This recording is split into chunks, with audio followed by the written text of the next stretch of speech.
Hello students, welcome to UPSC decoder. आज हम discuss करने वाले हैं 25 अक्टूबर के इंपॉर्टेंट करंट अफेयर्स को। आज का सेशन प्रीलिम स्पेसिफिक है। एक एक फैक्ट बहुत इंपॉर्टेंट है एग्जाम के लिए, ध्यान से देखिएगा। And to check your progress, हमारे चैनल पर एक weekly the Hindu quiz series को स्टार्ट किया गया है। आप उस पर टेस्ट दे सकते हो, अपनी परफॉर्मेंस को देख सकते हो। स्टार्ट करते हैं। अब टॉपिक्स देख लेते हैं। पहले फर्स्ट है ज्ञान भारतम मिशन, समझेंगे इसको। सेकंड है आइसलैंड में फर्स्ट टाइम मॉस्किटोज मिले हैं, एक बहुत बड़ा सिग्नल है ये regarding climate change. Third topic है एग्जीक्यूशन पिटिशंस क्या होते हैं, इसको समझेंगे। फोर्थ है जेना, एक टर्म है regarding Naga tribe. Fifth topic है 150th anniversary of iron man of India, इसमें कुछ इंपॉर्टेंट फैक्ट्स को देखेंगे हम। नेक्स्ट है गैल्थिया बे, ये न्यूज़ में हमेशा रह रहा है। लास्ट टॉपिक है इंडियन टैपियोका, इसमें कुछ इंपॉर्टेंट इंसेक्ट्स के बारे में जानेंगे हम। अब शुरू करते हैं। आप जानते हो कि हर साल 31 अक्टूबर को राष्ट्रीय एकता दिवस के रूप में मनाया जाता है। उस दिन क्या है, तो birth anniversary of Sardar Patel. But इस साल की जो एनिवर्सरी है वो काफ़ी खास है, बिकॉज 150th एनिवर्सरी सेलिब्रेट होने वाली है। इसके रिगार्डिंग कुछ फैक्ट एंड कॉन्ट्रीब्यूशंस क्या क्या रहे हैं सरदार पटेल के, जिससे क्वेश्चंस बनने की संभावना है, उसको देखेंगे प्रेजेंटेशन के माध्यम से।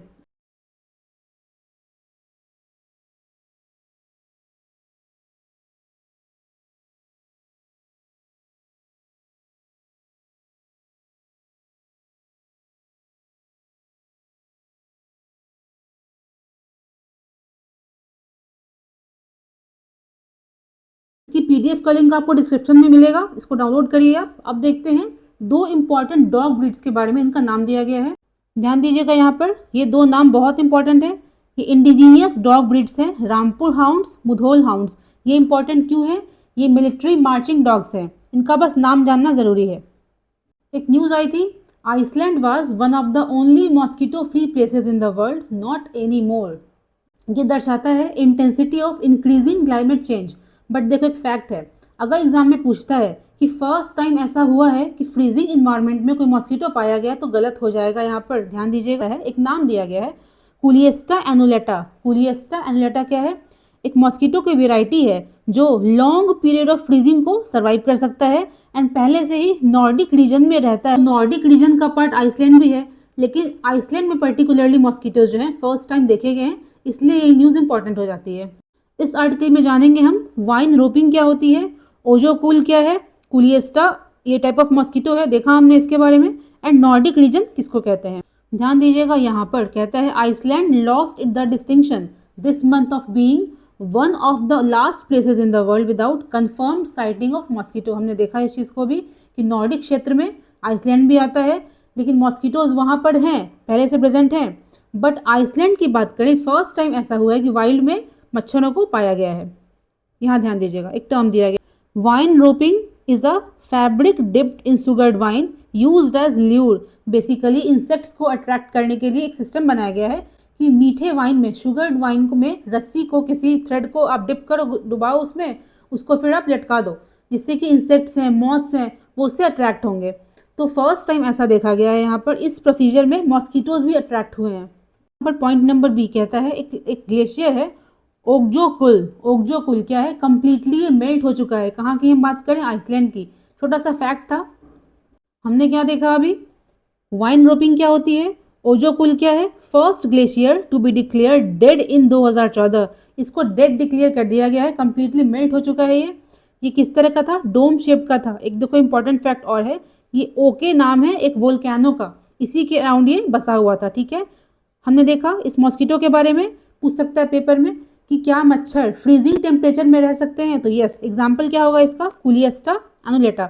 अब देखेंगे नॉर्डिक रीजन क्या है, तो देखो एक ग्रुप है 5 कंट्रीज का, Denmark, Finland, Iceland, Sweden, Norway. Denmark, Finland, Iceland, Sweden, Norway, ये रीजन काफ़ी इंपॉर्टेंट है। देखो इंपॉर्टेंट फैक्ट इसमें और है, हमने परसों डिस्कस किया था आर्टिकल को, इसमें कह रहा था कि आर्कटिक के एरिया के बर्फ पिघलने से न्यू ट्रेड राउट्स इवॉल्व कर रहे हैं, जिससे कि जो IMEC है, India middle east Europe economic corridor, उसकी इंपॉर्टेंस कम हो सकती है क्या। तो छोटा सा एक मतलब कनेक्शन है, उससे आप देख सकते हो। तो मेल्टिंग ऑफ आर्कटिक इस साल के लिए बहुत इंपॉर्टेंट है। नेक्स्ट टॉपिक देखते हैं। एक मिशन है ज्ञान भरतम मिशन, इसका उद्देश्य क्या है, ये न्यूज़ में क्यों है, तो देखो कहता है दिस ज्ञान भरतम मिशन, इसका उद्देश्य है आइडेंटिफाई करना, डॉक्यूमेंट करना, कंजर्व करना, डिजिटाइज, प्रिजर्व एंड प्रमोट, किस चीज़ को, vast manuscript heritage of our country. What is the meaning of manuscript? तो वैसे डॉक्यूमेंट्स जिनको कि हाथ से किसी ऐसे जगह पर लिखा गया है, किसी ऐसी चीज़ पर लिखा गया है जो डिकम्पोजिबल हो, जैसे कि क्लोथ है, पेपर है, पाम लीफ वगैरह है, और उनकी एज एटलीस्ट 75 ईयर्स ओल्ड होनी चाहिए। इस मिशन के थ्रू हम ट्राई कर रहे हैं इन मैन्युस्क्रिप्ट्स को डिजिटल फॉर्म में एक ग्लोबल प्लेटफॉर्म पर ले जाने का, जिससे कि इनका रिवाइवल भी हो सके, इनको हम शोकेस भी कर सकें। ध्यान दीजिएगा, पॉइंट नंबर ए, एक डेडिकेटेड डिजिटल प्लेटफॉर्म बनाया जा रहा है, नेशनल डिजिटल रिपोजिटरी। किसके लिए? हमारे मैन्युस्क्रिप्ट के हेरिटेज को वर्ल्ड वाइज दिखाने के लिए, शोकेस करने के लिए। एक और फैक्ट है, इसको अनाउंस किया गया था इस साल के बजट में। एक और पॉइंट है प्रीलिम्स के लिए इंपॉर्टेंट, ये जो मिशन है will provide overarching framework, guidance, support and funding also. ध्यान रखना है, की पॉइंट क्या है? फंडिंग। इस स्कीम के थ्रू फंडिंग भी दी जाएगी। नेक्स्ट आर्टिकल है हमारा pendency issues in courts regarding flagged execution petitions. हम समझेंगे इस टर्म का मतलब क्या है, प्रीलिम्स के लिए बहुत इंपॉर्टेंट है। ध्यान दीजिएगा इस पैराग्राफ पर।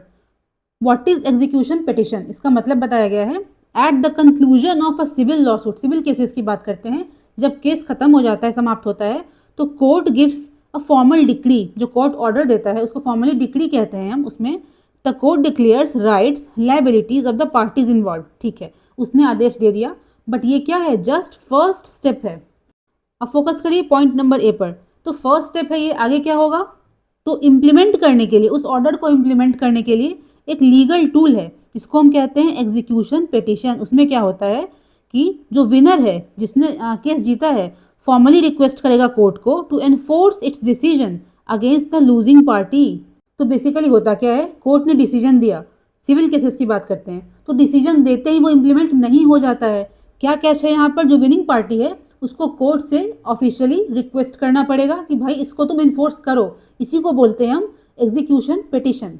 ध्यान ये रखना है, एग्जाम में पूछ सकता है कि कोर्ट का ऑर्डर होते ही सिविल केसेस में डायरेक्टली इंप्लीमेंट हो जाता है, बट नहीं, हमने क्या करते हैं? एग्जीक्यूशन पिटिशंस को यूज करते हैं।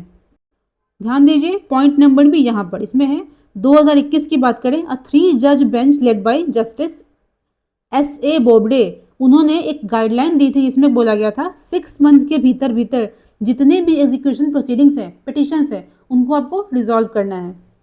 देखिए ये कहता है Manipur Nagas declare restrictions ahead of Muivah's visit to Senapati. हमने कल बताया था आपको, ये जो मुइवा जी हैं ये आई थिंक 51 ईयर्स के बाद वापस से मणिपुर आए हैं, इनका स्वागत हो रहा है। इसके रिगार्डिंग 2 टर्म्स न्यूज़ में है, एक सेनापति, यहाँ देखिए फिल्म्स के रिगार्डिंग 3 फैक्ट्स देखेंगे हम इसमें। जेना क्या होता है, सेनापति क्या है, तामझाम क्या है, बहुत ही इंपॉर्टेंट है। फर्स्ट टॉपिक है जेना, यहाँ देखिए, ध्यान दीजिएगा इस पैराग्राफ पर। Restrictions to ensure maximum participation when national holiday और important day is observe for the community. Naga समुदाय में किसी डे को अगर वो इम्पोर्टेंटली मनाते हैं, उस टाइम पे मैक्सिमम पार्टिसिपेशन को इंश्योर करने के लिए कुछ लिमिटेशंस लगाते हैं वो लोग, कुछ रेस्ट्रिक्शंस करते हैं, काइंड ऑफ हॉलीडे, उसको बोलते हैं जेना। दूसरा टर्म है सेनापति, यहाँ देखिए ये बेसिकली 16 डिस्ट्रिक्ट में से मणिपुर की बात करते हैं, one of the 16 districts of Manipur. And interesting fact ये है, जो ये डिस्ट्रिक्ट सेनापति है, इसका जो हेड क्वार्टर है, इसका भी नाम सेनापति ही है, उसको रीनेम किया गया है यहाँ पे तामझाम के नाम से। पूछ सकता है एग्जाम में, बहुत ही ध्यान दीजिएगा इन चीज़ों पर। नेक्स्ट आर्टिकल है regarding port development in great Nicobar. आप जानते हो कि निकोबार के डेवलपमेंट के लिए एक बहुत बड़ा प्रोजेक्ट चल रहा है, इस पर काफ़ी बहस हो रही है, इन्वायरमेंट के रिगार्डिंग, ट्राइब्स के रिगार्डिंग। यहाँ देखेंगे हम कि ये जो पोर्ट बन रहा है, क्या बनने के बाद इसके सक्सेस होने के चांसेस हैं, इसको समझेंगे हम।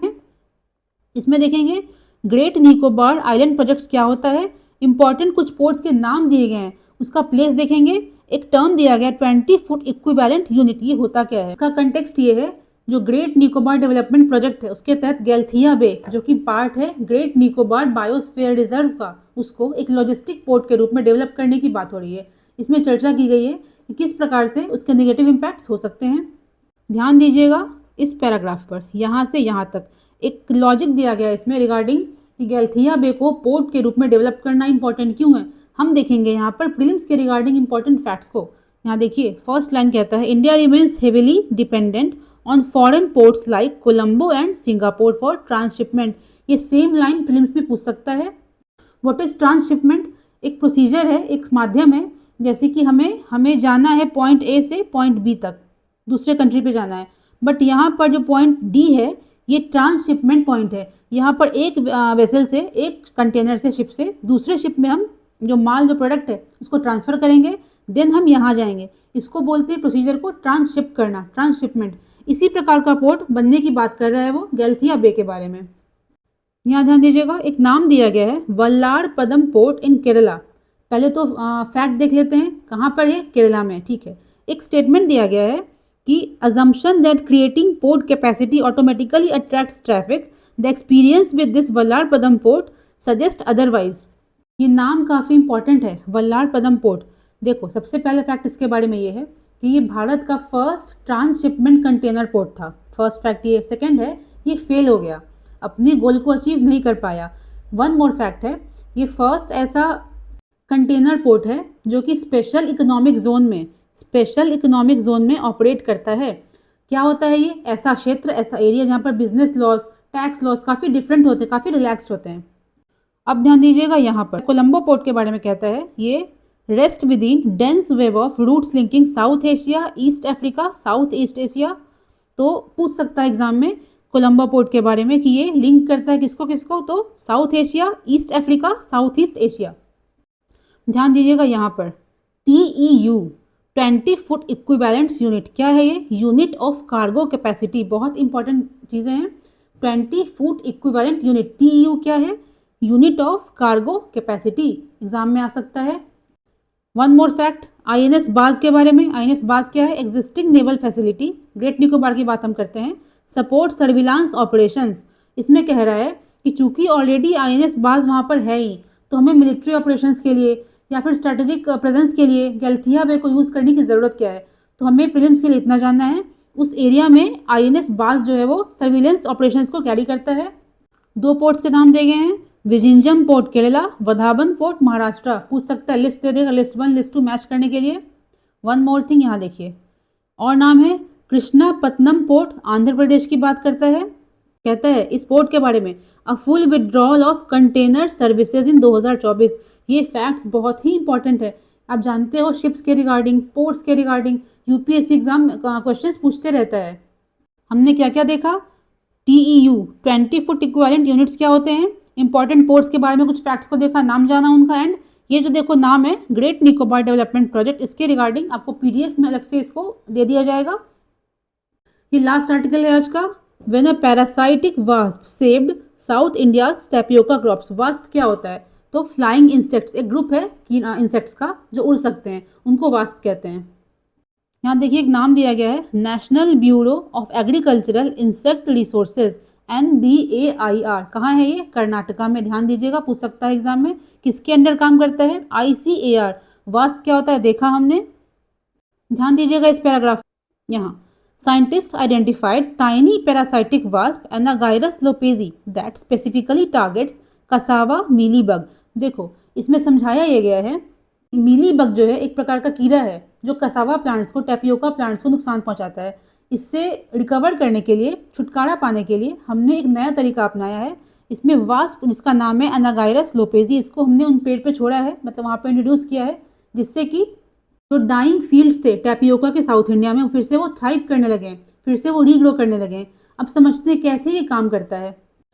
यहाँ देखते हैं, तो वास्प लेज एग्स, जो लोपेजी है वो मीलीबग जो कि पेस्ट है उसके अंदर अपने अंडों को देता है, एग्स ले करता है। Developing larvae consumes it from within, naturally reducing mealybug numbers without harming other crops. तो व्हाट इज पैरासाइट? हमने देखा ना यहाँ पर कि जो लोपेजी है, एनागायरस लोपेजी, ये पैरासाइटिक वास्प है। इसका मतलब क्या है कि दूसरे प्लांट पर, दूसरे जीवों पर ये निर्भर करता है, उनसे फूड लेता है, ठीक है। तो वही काम यहाँ पर करता है मीलीबग्स के साथ में, उनके अंदर, उनके बॉडी के अंदर घुस जाता है, एग्स ले करता है। जब वो एग्स धीरे धीरे लार्वे के रूप में आते हैं तो धीरे धीरे मीलीबग को, उस पेस्ट को अंदर से कंज्यूम करना स्टार्ट कर देते हैं, जिससे अल्टीमेटली बिना अदर क्रॉप्स को नुकसान पहुँचाए इन मीलीबग से हमें छुटकारा मिल जाता है। एक फैक्ट देख लो यहाँ पर, कसावा, इसको टैपियोका भी कहते हैं। इसमें इंडिया की बात करें, Tamil Nadu and Kerala together contribute more than 90% of total production. हमने क्या देखा इस आर्टिकल में? NBAIR क्या है, कहाँ पर है, वास्प किसको बोलते हैं, पैरासाइट्स क्या होते हैं, एनागायरस लोपेजी क्या है, मीलीबग क्या होता है, कसावा को ही टैपियोका भी कहते हैं। एंड लास्ट फैक्ट देखा हमने कि तमिलनाडु प्लस केरला भारत के टोटल टैपियोका प्रोडक्शन का 90% प्रोडक्शन करते हैं। एंड लास्टली यस, ये जो प्रोजेक्ट है ग्रेट निकोबार डेवलपमेंट प्रोजेक्ट, ये इस साल के प्रीलिम्स के लिए बहुत ही ज़्यादा इंपॉर्टेंट है। इसके रिगार्डिंग जितने फैक्ट्स हैं, जितने भी क्वेश्चंस बन सकते हैं, इनकी अलग से PDF मिल जाएगी आपको। इस सेशन में इतना ही है। आपको अगर कुछ जानने को मिला, यहाँ पर कुछ सीखने को मिलता है, आपका टाइम वेस्ट नहीं होता है, तो प्लीज़ इसको सपोर्ट करो bye subscribing and sharing this channel. Thank you.